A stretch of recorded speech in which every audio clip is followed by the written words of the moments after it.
everyone. Thank you for joining us today. I'm Ruth Ann Rose of Rose Marketing Solutions, and I'm just really grateful to have Sean Gannet here with us today. His company is called SFG Productions, and he is going to be telling us his COVID-19 story. So, Sean, I would love to hear, how did SFG start originally? What is your backstory?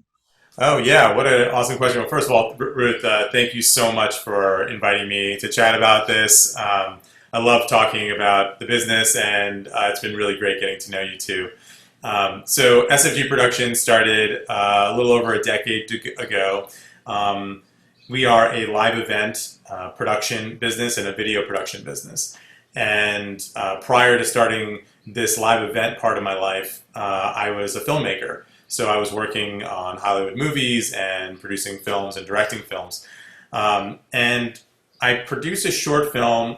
I worked with a short film producer, and we made this really fun musical. And after that was over, I got a call from the producer, and she said to me, you know, I've got this really interesting business opportunity. Somebody is looking for a technical producer, somebody who understands film, but also understands audiovisual production. And you know, I had taken one AV course in college, so I knew everything I needed to know. And and I said, well, that's me. I should do it. Introduce me. Turned out that she was introducing me to the TED conferences. And yeah, TED conferences, TED Talks. And, you know, Oh my gosh. yeah, incredible. 10, 11 years ago, I actually had only seen one TED Talk. That was back when I think, you know, they weren't as huge as they are now, right?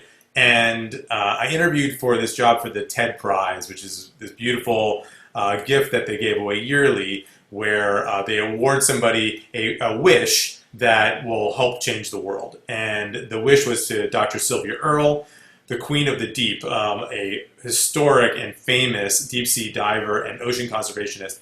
And she had this mission blue wish to help create hope spots around the world. And TED was going to bring attention to this mission by putting a TED conference on a boat in the Galapagos, and we were going to film 30 talks and then broadcast those talks out to millions and millions of people when it was all over. And that was the job I interviewed for, which was an absolute, it was an absolute, yeah, it was a dream I never thought I had. You know what I mean? It's like somebody else's dream. And no pressure either, right? Yeah, right. And so I dropped everything. I was like, this is too amazing. I have to try this. And and thankfully they loved me and I loved them, and what was not to love. And spent the next 3 months prepping and getting this thing ready. And it went off amazingly well. And that's when the live event broadcast bug really bit me. And from then I started working with a lot of different companies on live event production and video production and broadcast. So we were doing multi-camera events, and I always sort of kept my filmmaking background, present in the business. As that started to take off, I still look for opportunities for storytelling and for showmanship, and to bring, the pizzazz, bring the show to the stage. So even though we're doing corporate events and corporate shows, we like to make sure that they run beautifully and they look beautiful and they have great style. Yeah, and that was all. We were on a great roll, doing live events and live shows up until right about March, when the world turned upside down. Yeah. So what was the light bulb moment? So that the world turns upside down, and you're sitting there one day. When did it dawn on you that, oh no? Yeah. I have to do something different. Gosh, it was actually in late February. I got a call. I was having a meeting with a client for an event in June, and it happened to be an event where we were bringing a bunch of Chinese tech entrepreneurs to America, and we were having a meeting. And I remember the night before thinking to myself, "Wait a second. This event is going to be canceled. This is like a huge event for me, and it's about to go away. It's just going to." And then I show up for the meeting. Sure enough, she's like, "I'm really sorry, but everything's changed, and we just can't count on the event happening." I was like, "Right, of course, I knew this was going to happen." And then I went back home, and I looked at my wife, and I was like, "Everything's everything's going to cancel. The rest of all the jobs are going away. Like, we have to figure out what we're doing." And yeah, and so we huddled up, like we brought together our team of collaborators and the employees and some of the producers that we work with often. And we just started thinking to ourselves, what is the world going to look like when live events go away? And clearly virtual events, Zoom calls, people were familiar with some of these things. But we started thinking to ourselves, okay, how are we going to translate this live event experience, into the virtual world, into a digital experience that's hidden in this box, and still like give attendees a sense of enjoyment, a sense of engagement and immersion? What can we do for that? And we realized that it was going to take a lot of our broadcast background. A lot of the things that we thought about for broadcast, translating that into a virtual conference was a way to make it really visually dynamic, to create good flow from session to session. And then we just dove in. I mean, like those first 2 months, we just dove in on just revamping all of our systems. So we went from having broadcast as one leg to stand on, of our company, to being like the thing that we're doing. And we also just started investigating every platform out there, doing write-ups on every platform, getting demos to see what was out there, what was good. We were lucky enough early on to produce three successful conferences in late April, early May, and that really sort of was the springboard. So we were able to actually have case studies and have some excellent products under our belt that we could talk to people and say, hey, we've already tried this, we already learned it, we know what's going on here. This is how you prep and make a virtual conference work from the production side. Well, that is quite a hard pivot.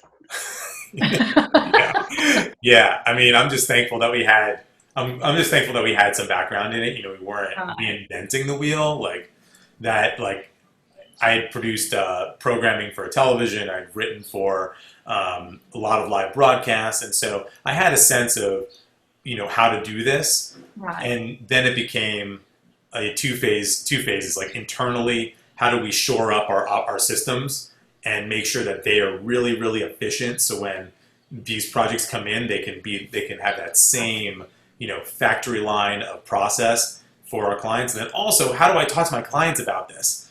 Just how do I explain to them that you don't want to have a Zoom meeting in front of your best clients? You probably want to do something a little bit slicker than just having like a webinar. Like, let's do something with some show, with some moxie, so that it really shows your clients that you have great value and you care about what you're putting out there. Absolutely. And that speaks a lot to you as a leader too, to be able to stop and, gather your staff and figure that out, because that is quite a mindset change. And I'm sure your clients, have been over the moon to have an opportunity, because, we're all pivoting right now, right? So if you suddenly can't talk to your clients the way you normally did, to have someone like yourself step in and say, hey, I've got something that will work and it's proven and it's been engaging, they have to be, absolutely thrilled to have you step in and do that for them. Yeah, we were very lucky that one of our long-term relationships was willing to go with us early and just say, yeah, sure, we know you guys, we trust you, and we trusted them, and that was a huge, beautiful moment, and we were able to turn a live event into a virtual event in 5 weeks, and it was. And it was great, and we doubled their they doubled the registration. It was a huge success. The networking that they had was fantastic, and so it was really beautiful. It was a beautiful moment, and and I was very thankful to be heard in that time. And I think the other thing that I tried to explain to a lot of people on my staff was that we're not snake oil salesmen. We're not offering something that people don't need or that doesn't work. Like, this is a difficult time for everybody. It's as difficult as it is for us. It's just as hard for everybody else. Yeah. We're lucky to be in a position here where we can offer something to help people out. Like, they still need to reach out to their entire teams. They still need to reach their clients. They still need to communicate. And we happen to be able to help them do that. So let's tell that story. Let's help them with their narratives, so that we can all grow together. And I think that really coalesce for them. They really were able to hear that message, and I mean, I can't say enough about our employees. I mean, they just totally dove in. I mean, amidst all of the stress of this situation, everybody's hours went up, everybody's, output went up. We all like really bear down together as a team. Our communication has gotten so much better. It's kind of amazing how this crisis has just gelled everybody into, facing it head on. Yeah, because honestly, a lot of companies have lost employee engagement. When we're distancing from each other, it's hard to keep people engaged. So again, that's a real testament to your leadership through all this. I guess, Sean, the question I've got is, when things return back to normal, this has been so effective for you. Will this become another division of your company? I mean, how do you see yourself going forward? Because obviously this is still a viable option in lots of different situations besides just COVID-19. Yeah, I don't think we have a choice, to be totally honest. Mm-hmm. I think that there's a lot of reasons why we need to be viable in the virtual conference and virtual broadcasting world. And that is because it's going to take at least a year for people to start meeting at the rate and levels of attendance that we saw pre-COVID. So without a doubt, we have to have at least a 12-month strategy to be reaching out to people digitally. And then beyond that, I think that what we're going to see is that previously, like, we would have a live event, there'd be a broadcast. Yeah, you'd have a camera in the room and you'd sort of stream it for the folks that couldn't be there. And they'd see the slide and then the person and the slide. And it's like, fine. And who knows what the engagement was on that? It's probably pretty low, right? And I think that what we're going to see is you're going to have these hybrid events. You're going to have events where you have the in-person live moment for people who are regional, they're close by, you're not going to spend tons of money on traveling people in anymore. And then you're going to shore up your virtual conference experience. You're going to create an experience that's actually engaging for those people that you're not bringing there live, right? And when you do that, it'll obviously it'll bring you huge benefit, because I'm sure the cost of doing a virtual conference is a lot less than 200 hotel rooms. You know what I mean? Absolutely. Right? And also, just like from a personal point of view, one of our company objectives is long-term sustainability. And I'm just really thrilled that people are seeing the value of the digital experience and keeping people home and not flying people, not reducing our carbon footprint right through all this. Yes, I know it's gonna hurt some industries, but I really, for the long-term health of our planet and sustainability in general, we're really thrilled with this idea of the low impact conference being something that people are working on going forward. So really just connecting the world in a better and more efficient way. I mean, that's really the heart of it all. Well, Sean, I'm always excited when I'm talking to somebody and learning their story about, listening to who their perfect client is, right? Because we all have that perfect client that falls directly into our company in such a great way, and we can wrap in our culture, and it's a good fit. So who is your perfect client? And then what's your favorite way or method of pitching to that person? Well, to be perfectly honest, our perfect client are nonprofits, mission-driven companies, and B Corps. Folks that have a company mission that's bigger than just themselves, something that's going to help impact the world in a positive way. We love working with them on their galas, on their fundraising events, and we love helping produce content for shows and conferences. We also are really effective working with mid-market type companies, 500 to 800 to 1,000 employees that need to gather. They need to gather their employees to do group messaging, whether it's sales kickoffs or employee kickoffs or user conferences where they're demoing their products, giving the roadmap to a bunch of outside folks, and they're looking for a way to make their presentation dynamic, and they want to put their best foot forward in front of the people that are most important to them. And I think the way that I'm reaching out to people most right now, and the thing that really aligns with our sort of core values is to do a lot of education. We're trying to do a lot of introductory calls, free consultations, 30, 45-minute call where we talk about, hey, have you thought about these things when it comes to virtual conferences? Maybe we can give you a framework about how to approach the actual agenda and what the content can be, and then give them some options and some examples about how they can elevate it and what the possibilities are. Because I think a lot of people get trapped in the sort of what can we do instead of like what do we want to do. And so having those calls up front has been really, really nice. And and what I say to our clients is, you wouldn't produce a live event, put your CEO on stage in front of your number one customers and your number one employees and not be sure that their microphone worked and not be sure that the lighting wasn't going to turn on and not be sure that the PowerPoint wasn't loaded, right? Why would you think about doing something like that with your virtual conference? There's a way to ensure greater success in this virtual world by going with production companies and by going with folks who are experienced in this way of doing things.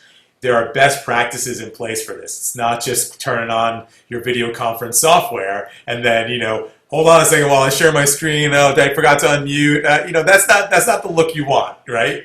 You want to put forward an image of your competence, of your engagement, of the success that you want to show to the people that you're reaching out to, right? And it takes more time. Virtual conferences require a lot of different prep ahead of time for folks that are going to show up and present. But in the end, you can reach a huge, huge audience, and we've seen our clients have amazing return on their investment on their virtual shows. So definitely worth it. Well, thank you, Sean. I loved hearing about that, how you're helping companies to get their message out. But what's next for you and for your company? What's the next rock or the goal you guys are going to try to hit?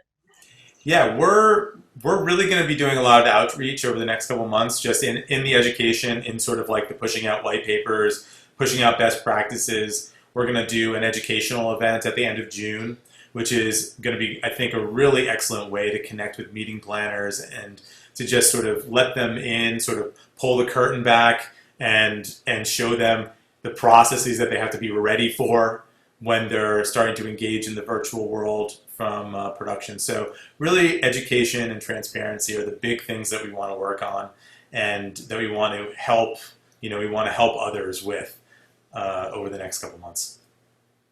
Well, I am glad you got to join us today, and I really did love hearing your story. And to me, that's what this is all about, right? COVID-19 is bringing all of us together. Everyone has got a story and something to share about, what this time has meant to them personally. And so I'm really glad to get to hear your story today. So I know people will be eager to get in touch with you. So we will be sure all that contact information is shared. But I just can't thank you again enough for being our guest today. So thank you very much. Wow.